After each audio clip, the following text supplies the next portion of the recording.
howlgalkan oo ay sameeyeen ciidanka xoogga dalka ururka 41aad gamaadiid guutada shanaad qaybta 27aad ayaa waxa ay ka sameeyeen deegaano hoos yimaada degmada Bulaburde iyo Jallaqsi inta uu howlgalka uu socday ay ciidanka waxa ay ku gaareen deegaanadan oo kala ah deegaanka Afcad, Xeelbacad iyo Aboorey halkaas oo maleeshiyaadka argagixisada looga dilay 13 kamid ah sidoo kale tana looga gubay gaari lagana soo qaaday raashin laptop iyo boosasha ay ka carareen Aboorey ayagoona la soo burburiyay fariisimihii ay dadka shacabka ay ku dhibaateynayeen waxaana howlgalka hogaaminaya taliyaha ururka Dhamme Cabduqaadir Cali Nuur isagoona ka warbixiyay howlgalka ay maanta ay qaadeen alxamdulillah ilaahay ma hadle oo maanta nagu guuleeyay howlgal saf balaaran ah ciidanka xoogga dalka Soomaaliyeed ciidanka dhulka gaar ahaan qaybta 27aad ee xoogga dalka Soomaaliyeed ciidanka dhulka maanta howlgal uu qaaday ku guuleystay maanta nimankii nabadiidka ah lagu dagaalamay Afcad, Xeelbacad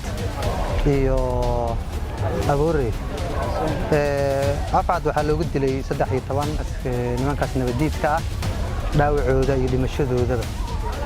sidaas darteed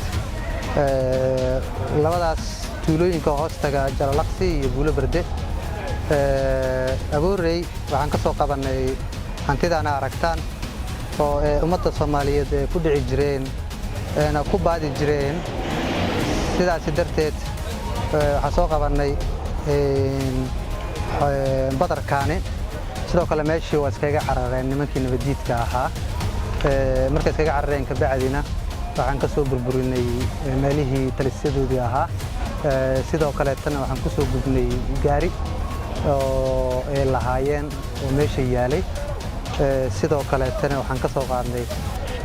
badarkii meesha yaalay